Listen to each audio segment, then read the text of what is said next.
우리가 가정과 이 땅에 살아가면서 때로 이런 질문을 던질 수가 있습니다. 내가 어디에서 살고 있지? 내가 여기서 무엇을 하고 있는 거지? 라는 질문들 말입니다. 특별히 이런 질문은 우리 청소년들, 청년들 앞길이 창창하고 선택의 기로 어떤 공부를 해야 될까? 어떤 직업을 선택할까? 누구랑 결혼해야 될까? 또 우리 삶의 자리에 계신 우리 성도님도 이런 비슷한 질문들을 하면서 선택의 기로에서 어디로 가야 할지, 무엇을 해야 될지 질문을 참 많이 할 때가 있습니다. 오늘 아브라함의 이야기를 함께 나누는데 아브라함도 어디로 가야 하나? 라는 이 선택의 기로에 있습니다. 그런데 아브라함의 이야기를 함께 나누지만 이 이야기는 개인의 이야기가 아닌 하나님 아버지 이야기입니다. 즉 아브라함이란 한 사람을 통해서 하나님의 나라를 어떻게 만들어 가시는지 그 하나님 아버지의 이야기이기도 합니다. 아브라함 하면 어떤 것들이 떠오르세요? 믿음의 조상이다 라는 말도 하고요, 열국의 아비, 모든 사람의 아버지다 라는 이런 이야기도 떠오르기도 합니다. 그런데 아브라함의 나이가 오늘 본문에 보면은 하나님께서 부르시고 그 길을 떠날 때의 나이가 75세. 여기 75세 되신 분들 많이 계시죠. 앞뒤로 많이 계신데 아브라함을 보면서 나이는 참 많아요. 오늘날 따지면 노인에 해당되는 고령의 나이인데 하나님께서 새로운 곳으로 가라고 하셨을 때 어떻게 이렇게 순종하면서 나아갔을까? 우리 나이를 생각하면은 60, 70 정도 되면은 새로운 것 하기가 어렵잖아요. 새로운 사람도 새로운 환경에 적응하는 게 결코 쉬운 나이가 아닙니다. 그런데 아브라함은 어떻게 그 하나님의 말씀에 따라 부르심에 따라 순종했을까? 오늘 이 말씀을 함께 나누면서 하나님께서 아브라함을 부르시고 인도하시고 그를 통하여 귀한 약속을 이루어 가시는 것을 살펴보는데 우리 인생 가운데도 우리는 나이가 10대도 있고 20대도 있고 60, 70도 다 계시지만 육적인 나이를 초월해서 아브라함처럼 우리를 부르시고 새로운 환경과 새로운 도전을 하게 하실 때 우리도 어떻게 하면 순종하고 하나님 말씀, 약속의 말씀을 이루어가는 삶이 될 수 있을까? 함께 그 의미를 살펴보고자 합니다. 첫 번째 메시지는 이것입니다. 약속은 설명보다 부르심이 먼저입니다 라는 내용입니다. 오늘 하나님의 말씀, 오늘 본문 1절을 보면은 하나님이 아브라함을 부르시는 장면이 이렇게 기록되어 있습니다. 1절의 말씀 같이 읽어볼까요? 시작. 여호와께서 아브라함에게 이르시되 너는 너의 고향과 집과 아버지의 집을 떠나 내가 내게 지시할 땅으로 가라. 아멘. 자, 이 말씀을 가만히 읽어보면은 하나님의 아브라함에게 어떤 설명을 하고 계신가요? 어디로 가야 할지, 이 여행은 언제까지일지, 그곳에 도착하면은 먹고 사는 문제가 이렇게 보장된다, 여기보다 훨씬 더 좋아, 그런 설명도 전혀 나와 있지 않습니다. 단지 내가 너에게 보여주는 지시하는 땅으로 가라 라는 말씀만 하고 계십니다. 하나님께서 이 아브라함에게 부르셔서 가라고 하시는 이것에는 그 어떤 목적지도 설명이 없고 끝이 언제인지 어떤 무엇을 얻게 될지도 전혀 설명하지 않으셨지만 분명한 것은 무엇입니까? 하나님이 아브라함을 부르셨다는 사실입니다. 이 부르심, 컬링이라고 하죠. 우리는 이 컬링이라는 단어를 자주 쓰죠. 그런데 오늘 성경에서 나와 있는 이 뜻은 아주 심오한 뜻이 있습니다. 히브리어 카라라고 하는데 이름을 부르다, 그 존재를 부르다라는 뜻이 있습니다. 즉 하나님이 아브라함을 부르셨을 때 그 이름을 부른다라는 것은 내가 너와 관계를 시작하겠다라는 의미가 담겨 있습니다. 지금까지는 아브라함 개인의 생각과 개인의 경험과 개인의 능력으로 한 가정에 책임지는 사람이었습니다. 그런데 아브라함아, 내가 너에게 지시하는 땅으로 가라라고 이 부르심에는 이제 내가 너와 함께 하겠다. 네가 가는 그곳에 내가 동행하겠다. 너는 나의 말을 듣고 내가 하는 것 가운데 순종하며 나아가라 라는 관계의 형성을 선포하셨던 것입니다. 그래서 아브라함을 부르셨던 하나님은 어떤 거대한 프로젝트를, 어떤 사명을 맡기시겠다라는 것 이전에 내가 너와 관계를 맺어 너와 함께 살아가는 이 인생이 시작됐다라는 것을 말씀해 주십니다. 이번 주 우리 청년부 수련회를 가는데 주제가 이 땅에 살되 하나님 나라의 백성이다라는 두 가지의 정체성에 대해서 이야기를 하고 있습니다. 즉, 이 땅에 우리가 살지만 하나님 나라의 시민이라는 정체성을 가지고 간 것에 대해서 주제를 삼았는데 참 잘 정했습니다.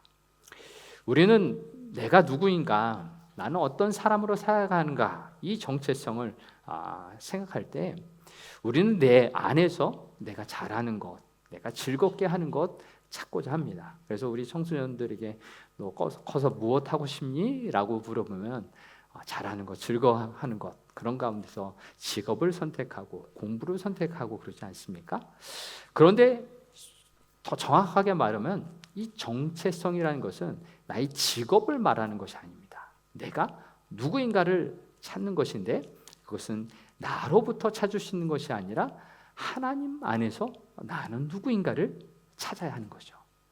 즉, 아브라함에게는 하나님께서 아브라함의 이름을 부르시며 관계를 시작하신 이것은 나와 너는 이제 새로운 관계를 맺어 너는 내 안에서 새로운 출발을 한다라는 의미가 담겨 있습니다. 바로 그렇습니다. 하나님 안에서 살아가는 인생, 하나님을 주인으로 삼고 하나님이 원하시는 대로 살아가는 것, 그것이 창조주 질서 안에 살아가는 것입니다. 그렇기 때문에 아브라함은 그 하나님과의 관계를 맺음으로 그 먼 길을, 아무것도 모르는 그 길을 출발할 수 있었던 것입니다. 어떻게 친척을 떠나고 익숙했던 모든 환경을 다 뒤로하고 그렇게 먼 길을 떠날 수 있었을까요? 그 어떤 이해도 설명도 없었습니다. 앞길이 보이지 않았습니다. 계획 또한 완벽하지 않았습니다. 아무것도 몰랐습니다. 그러나 그 길을 떠날 수 있었던 이유? 하나님을 알아가는 그 관계의 시작이 형성되었기 때문입니다. 아브라함도 두려웠을 것이고 불안했을 것이고 가족들을 설득하고 함께 가는 것 쉽지 않았을 것입니다. 만약 저라면 이런 질문했을 것입니다. 하나님, 저 그 길 잘 모르는데 좀 더 생각해 보면 안 되겠습니까? 이런저런 문제가 있을 텐데 어떻게 해야 될지 계획 좀 세워야 하지 않을까요? 이렇게 질문했을 것 같습니다. 여러분 어떻습니까? 우리도 새로운 길에 대해서 망설이고 시간을 끌었을지도 모릅니다.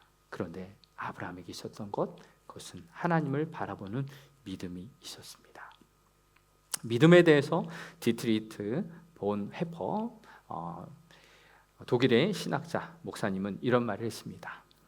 오직 믿는 자만이 순종할 수 있으며 순종하는 자만이 믿는다라는 말을 했습니다.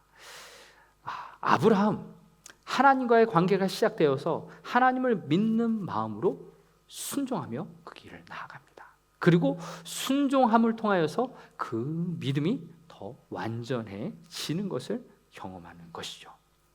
하나님은 아무것도 약속하지 않았어요. 안전, 먹고 사는 것, 그런 것 보장하지 않으셨어요. 설명하지 않으셨어요. 그러나 부르시고 내가 너와 함께한다라는 그 약속 하나만을 가지고 아브라함은 하나님을 믿고 순종하며 걸어갔던 것입니다. 이 길을 부르신 분 하나님이시다. 그것을 믿고 떠나갈 수 있었던 것입니다. 아무런 지도도 없었고 아무런 계획도 없었지만 약속하신 분이 계시고 결과는 몰랐지만 인도하신 하나님을 신뢰하는 믿음으로 그 부르심 앞에 순종하며 나아갈 수 있었던 것입니다. 사랑하는 성도 여러분, 우리가 살아갈 때 많은 선택의 길들 속에서 여러분 어떤 길에 서 있습니까? 앞으로 나아가고 있습니까? 아니면 주저하고 망설이고 서 있습니까? 때로는 그 망설임 가운데는 이해가 되지 않아서, 불안해서, 걱정이 많아서 발을 떼지 못하고 있지는 않습니까? 이때 우리는 스스로에게 이런 질문을 던져야 합니다. 내가 이해가 되지 않은 것이 아니라, 물론 그런 것도 있겠지만, 내가 진실로 나와 함께 하시는 하나님을 믿고 있는가? 나의 삶 가운데 하나님의 뜻을 바로 헤아리고 그 뜻 가운데 나아가고 있는가? 라는 질문을 던져야 합니다. 즉 하나님과의 관계, 그 부르신 그 분을 바라놓은 믿음으로 하나님의 뜻을 분별하고 어디로 가야 할지, 무엇을 해야 할지 우리는 하나님 앞에 질문하고 들으며 살아가야 합니다. 그래서 우리는 이 부르심 앞에 내가 무엇을 해야 할지, 어디로 가야 할지, 그것 이전에 내가 누구의 사람으로 살아갈지, 나는 하나님의 사람으로 이 땅을 살아갈 것이다. 나를 부르신 하나님과 함께 나의 가정을 이곳에 부르시고 이 교회를 세우신 하나님과 함께 이 길을 걸어간다 라는 그 믿음으로 나아가야 하는 것입니다. 우리 인생의 길, 그런 하나님, 나를 부르신 하나님 앞에 더욱더 나아가며 주의 음성 가운데 나아가는 우리가 되길 바랍니다. 그래서 우리 사랑하는 자녀들을 바라보면서 어떤 잘못을 했을 때 훈계라기보다 격려하고 신뢰하고 바라보고 믿어주는 그 마음으로 그 자녀가 바로 세워지는 것을 기다리는 것처럼 우리가 그 자녀와 나 또한 하나님 안에서 그 부르심 앞에서 세워지고 있다라는 믿음으로 나아갈 수 있기를 바랍니다. 또 두 번째 메시지는 이것입니다. 약속은 즉시가 아니라 긴 기다림 속에서 이루어집니다 라는 메시지입니다. 사랑하는 성도 여러분, 하나님은 아브라함을 부르신 뒤에 곧바로 또 약속을 허락하시는데 2절과 3절의 말씀에서 하나님은 위대한 약속을 해 주십니다. 함께 2절과 3절의 말씀 같이 읽어보겠습니다. 내가 너로 큰 민족을 이루고 내게 복을 주어 내 마음을 성숙하게 하리니 너는 복이 될지라. 너를 축복하는 자에게는 내가 복을 내리고 너를 저주하는 자에게는 내가 저주하리니 땅의 모든 족속이 너로 말미암아 복을 얻을 것이라 하시니라. 아멘. 자, 하나님께서 약속하신 이 약속의 말씀을 가만히 보면은 너무나 위대한 하나님의 약속입니다. 어떻게 말하면 하나님, 저의 현실은 그것과는 너무나 먼데 하나님께서 너무나 큰 약속을 하십니다 라고 생각될 정도입니다. 큰 민족을 이루고 이름을 창대하게 거대하게 할 것이고 너는 복의 근원이 되고 너로 하여금 모든 사람들이 복을 받을 것이다 라는 아주 큰 약속을 해 주셨습니다. 아브라함의 현실은 어떻습니까? 나이가 지금 75세. 근데 지금까지 아들이, 자녀가 아무도 없습니다. 땅도 자기 것이 아니라 거처가 불분명한 유목민이에요. 돌아다니면서 목축업을 하고 땅도 자기 소유가 없는, 하나도 없는 빈털터리인데 거창한 약속을 해 주셨어요. 아브라함의 현실은 어떻습니까? 자기 목숨 이어가기도 힘듭니다. 그래서 블레셋 지방에 갔을 때 자기 아내를 남들이 자기를 죽이고 아내를 빼앗을까 봐 아내를 누이라고 속이기까지 했습니다. 자기 이름, 자기 한 생명도 유지하기 어려운 사람이었어요. 또 자기의 이름이 창대해질 것이라고 했는데 남의 땅에서 옮겨 다니며 사는 아무도 기억하지 않는 이름 없는 나그네에 불과했습니다. 현실과 하나님의 약속은 너무나도 큰 거리가 있었습니다.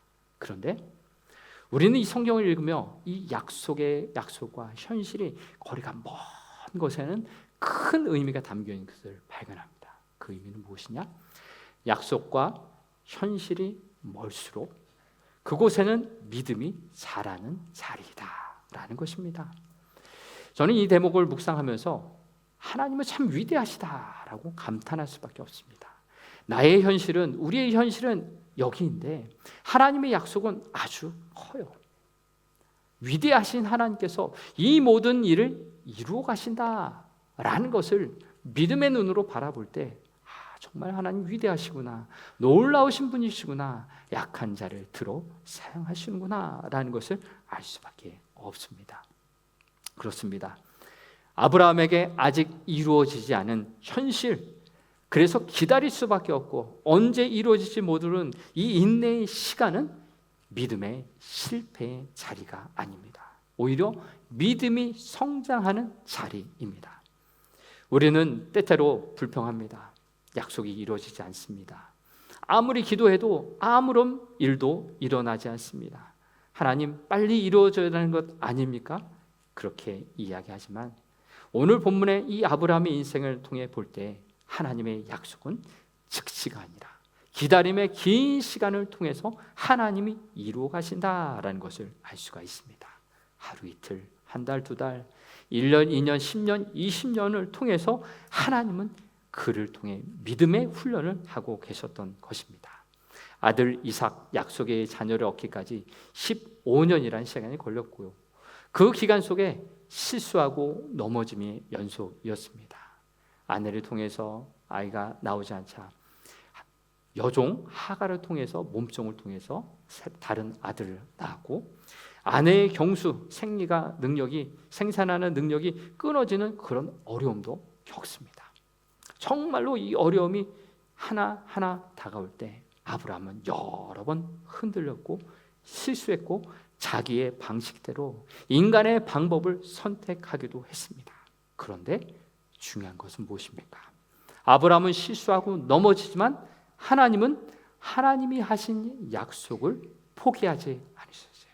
하나님은 신실하게 그 약속을 이루어 가셨고 그 기간 믿음으로 자라나는 것을 하나님께서 바라보고 계셨던 것입니다. 그래서 믿음은 빨리라는 것보다 깊이 자라는 것이 더 중요한 것입니다. 믿음은 빨리 응답받기보다 오래 기도할수록 성숙하고 더 자라가기 때문입니다. 그래서 오늘 우리는 우리의 삶 가운데도 약속이 더디 이루어지고 응답이 되지 않을 때 우리는 이런 질문을 던져야죠. 나는 하나님을 진짜 믿고 있는가? 하나님을 정말로 신뢰하고 있는가? 그것을 질문해야 합니다. 정직하게 바라볼 때 하나님, 내 눈에는 내가 계산한 거 있었으면 좋겠어요. 결과가 있었으면 좋겠어요. 라고 하지만 그 속에서 하나님이 일하고 계신 그 시간표를 바라보고 하나님을 신뢰하는 방법을 배워나가야 하는 것입니다. 저는 목회를 하면서 이 대목에서 이런 것을 좀 묵상하게 되었습니다. 제 자신을 좀 돌아보는 말씀을 준비하면서 시간을 가지게 되었는데, 목회라는 것 단거리가 아니라 장거리이다 라는 것이죠. 먼 거리를 걸어가는 것이다. 솔직히 제 마음을 고백하면 조금 더 빨리 변화되었으면 좋겠다, 열매가 나타났으면 좋겠다라고 기도할 때가 있습니다. 말씀을 전하고 함께 기도하고 함께 울면서 신앙생활을 권면하기도 하지만 아무런 변화가 없고 더딘 것 같은 이 현실 속에서 아무것도 달라지지 않을 것처럼 느껴질 때가 많습니다. 그런데 어느 분의 농사에 관한 이야기가 떠올랐습니다. 농사를 지을 때 밭 한 번 갈고 씨 뿌리면 저절로 다 끝납니까? 그런 것이 아니죠. 밭을 갈 때에도 돌멩이와 쓰레기들을 다 골라내야 하고 단단한 흙 다 부셔서 부드럽게 해야 하고 거름도 줘야 하고요.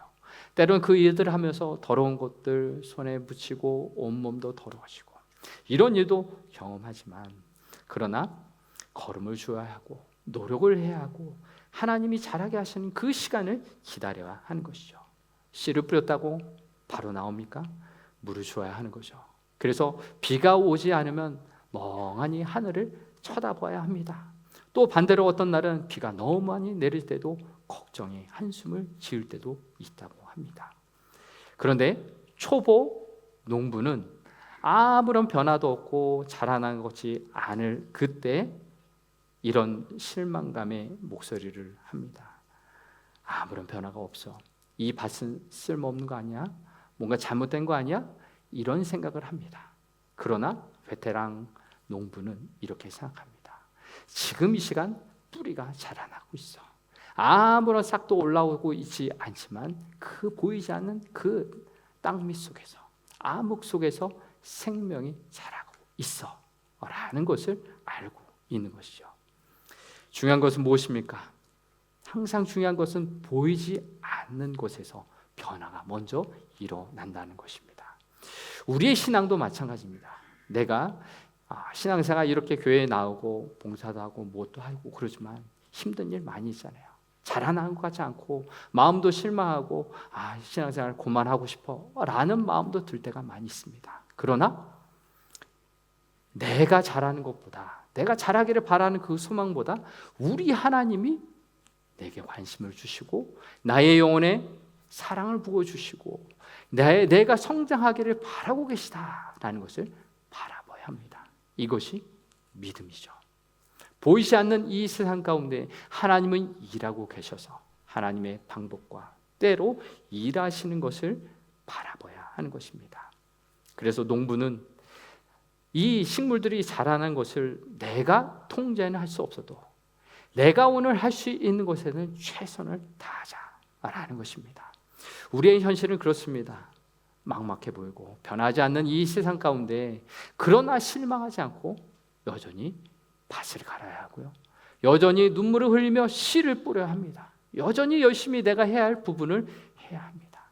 그 속에서 하나님이 보이지 않는 뿌리를 깊게 내릴 수 있도록 하시고 또 곱게 자라나가며 하나님의 때에 아름다운 열매를 맺게 해주시는 것인 줄 믿습니다. 하나님은 우리의 삶 가운데 함께하셔서 비록 빨리 자라게는 때때로는 아닐지라도 우리를 성실하게 돌보셔서 끝까지 자라나게 해주신 줄 믿습니다. 바로 아브라함의 이 약속을 받았지만 긴 시간 동안 그 열매를 보기까지 그런 인내 시간이 필요했습니다. 우리에게도 필요한 것이 이것입니다. 열매를 보려고만 하는 것이 아니라 아무런 변화가 없는 이 현실 가운데서도 하나님께서 자라게 하신다라는 것을 바라보는 믿음의 눈이 필요합니다. 여러분 개인과 가정과 이 교회에 눈에 보이는 변화보다 보이지 않는 뿌리가 자라나고 있다라는 것을 기억하시고 왜 아직입니까? 라는 것을 묻기보다 하나님 제게 맡겨주신 오늘이라는 시간을 성실하게 그리고 지혜롭게 살아갈 수 있도록 도와주시옵소서 기도하며 나아가시기를 바랍니다. 그래서 우리의 삶 속에 우리가 완전히 인생이 달라지기를 기대하지만 하루하루 변화시키시고 인도하시는 그 하나님을 신뢰하는 시간으로 삼으시고 서두르지 않고 하나님을 바라보는 믿음의 권속들이 되길 축복합니다. 이제 마지막으로 약속이란 또 아직이지만 반드시 이루실 하나님을 의지하는 것이 바로 약속이라는 메시지입니다. 우리는 아브라함에게 약속하신 것, 큰 민족을 이루고 창대한 이름을 갖게 될 것이고 모든 민족의 복의 근원이 되리라라는 하나님의 약속을 주셨습니다. 그런데 현실은 어땠습니까? 겨우 100세에 약속의 자녀 이삭을 얻었습니다. 그것도 하나님께서 그 이삭을 번제물로 드리라라는 믿음의 시간까지 주셨고요. 그리고 175세로 아브라함이 죽을 때 그 가정을 한번 살펴보니 이 이삭을 통해서 두 아들 에서와 야곱이 자라고 있었고 후처 그도라를 통해서 그 자녀들이 있었고 또 하갈의 이스마엘을 통해서 그 자녀들이 있었습니다. 하나님께서 큰 민족을 이루게 하셨다라고 말할 수 있을까요? 아니요. 아주 조그마한 가정에 불과합니다. 그리고 큰 땅을 얻었습니까? 약속의 그 땅을 가나안 땅을 다 얻었습니까? 그 아내 사라가 죽을 때 그 아내를 매장할 굴과 거기에 딸려 있는 조그만 밭을 겨우 샀을 뿐입니다. 여전히 나그네였고 가진 것은 없는 그러한 현실이었습니다. 이것이 그가 죽을 때 얻은 모든 것이었습니다. 하나님의 약속이 이루어졌다라고 말하기에는 너무나도 보잘것없는 것들이었습니다. 그런데 우리는 성경을 읽어가면서 하나님의 약속이 하나하나 이루어졌다는 것을 알 수 있습니다. 바로 아브라함의 후손을 통해서 이스라엘이라는 거대한 민족이 생성되었고, 그 가운데서 다윗의 후손인 예수 그리스도, 만복의 근원인 예수 그리스도께서 이 땅에 오셨어요. 즉 아브라함의 후손인 예수 그리스도를 통해서 그를 믿는 모든 자에게 하나님이 함께하여 주시는 복을 누리게 되었던 것입니다. 그렇습니다.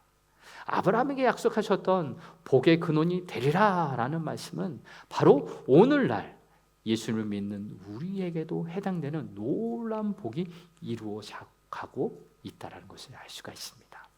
비록 아브라함이 그 눈을 감을 때, 죽음을 당할 때 보잘것없는 그런 현실을 바라볼 수밖에 없었지만, 아직 약속이 이루어지지 않았고 현실은 불가능한 것처럼 생각되어도 그는 편안하게 눈을 감았습니다. 믿음으로 살았기 때문입니다. 그의 믿음의 삶을 히브리서 11장 13절이 이렇게 표현하고 있습니다. 공동 번역본으로 같이 읽어보겠습니다. 그들은 모두 믿음으로 살다가 죽었습니다.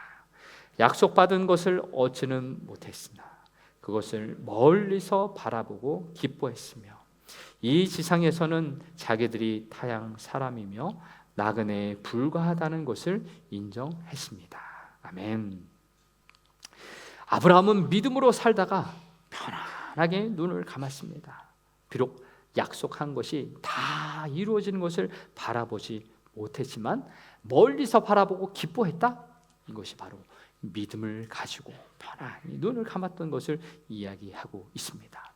자기의 성전에 그 약속이 이루어지지 않았다, 성취하지 못했다, 그것은 실패를 의미하는 것이 아닙니다. 왜냐하면 그 약속을 하나님이 이루실 것을 믿음으로 바라보았기 때문에 실패가 아니라 컨티뉴의 인생이죠. 저는 오늘 본문에 하나님의 약속을 받고 하나님이 신실하게 이루어주신 이 아브라함의 이야기를 보면서 이런 생각이 들었습니다. 아브라함과 사라, 나이가 많은 늙은이, 그래서 새로운 것을 받아들이고 새로운 것을 시도하는 이렇게 어려운 그 인생이지만 어떻게 이렇게 그 길을 걸어갈 수 있었을까? 그것은 바로 노인의 특징이 아닌 젊은이의 특징을 가지고 있다라는 것이죠. 젊은이는 무엇입니까? 새로운 것을 하는 것에 있어서 주저하지 않습니다. 도전합니다. 실패해도 다시 일어나면 되기 때문에 자기에게 주어진 시간과 물질 쏟아부어도 다시 노력하고 다시 살아갈 힘이 있는 것이 바로 젊은이입니다. 아브라함, 늙었으나 젊은 마음을 가지고 하나님이 새로운 곳을 향해서 출발하고 있을 때 그곳을 향해 걸어갔던 것입니다. 우리는 어떻습니까? 우리의 마음은 젊습니까? 우리의 육체의 나이는 비록 노령, 고령이라고 할지라도 우리의 마음만은 항상 젊어지길 원합니다. 그 젊어지는 비결은 무엇입니까? 예수 그리스도 안에서 새로운 피조물로 사는 것입니다. 날마다 우리의 육신은 늙어져가고 노쇠해지고 힘이 없어지지만 우리의 영혼만은 하나님의 말씀을 먹기 때문에 새로운 힘이 솟습니다. 독수리가 날개치며 올라간 같은 새로운 힘을 날마다 경험할 수 있습니다. 이것이 바로 예수 그리스도 안에서 살아가는 새로운 피조물로 살아가는 우리의 모습이 되길 바랍니다. 저는 우리 교회가 창립 이제 올해로 38주년이 되는데 짧은 나이인지 많은 나이인지 비교하기 나름이지만 오클랜드에 세워진 최초의 교회라는 타이틀을 생각하면은 적지 않은 많은 나이라는 것을 알 수가 있습니다. 그런데 아브라함의 나이 75세의 나이에 도전하고 하나님의 부르심 앞에 순종하며 나아갈 수 있었던 것처럼 우리가 비록 38년이라는 이 역사를 가지고 있지만 우리 교회는 더 젊어져야 합니다. 더 젊어져야지만 하나님께서 우리에게 말씀하시는 사역과 복음에 집중하며 이 땅 가운데 하나님의 나라를 이루어 갈 수가 있습니다. 우리의 육체적인 나이를 떠나서 우리가 새로운 도전과 새로운 가능성을 보고 나아가는 우리 교회가 되길 바랍니다. 그래서 우리 어르신들이 많이 계시는데 더 젊어지셔서 날마다 예수 그리스도로 새로워지고 또 새로운 세대, 다음 세대 다음 우리 학생들과 자녀들, 청년들을 바라볼 때, 젊은 부모들을 바라볼 때 칭찬해주고 격려해주고 저들을 통하여서 하나님이 나라를 이루어 가실 것을 바라보며 함께 믿음으로 걸어갈 수 있기를 바랍니다.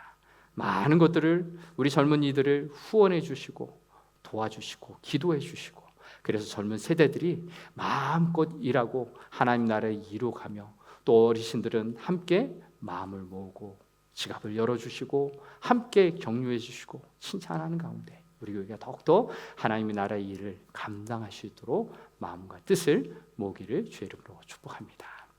이 시간 함께 찬송할 때 아브라함을 생각하면서 이 찬송의 가사를 함께 불렀으면 좋겠습니다. 아브라함 약속은 받았지만 아무 증거도 보이지 않고 어느 길을 가야 할지 모르는 이 상황 그저 믿음으로 나아갑니다. 순종하며 나아갑니다.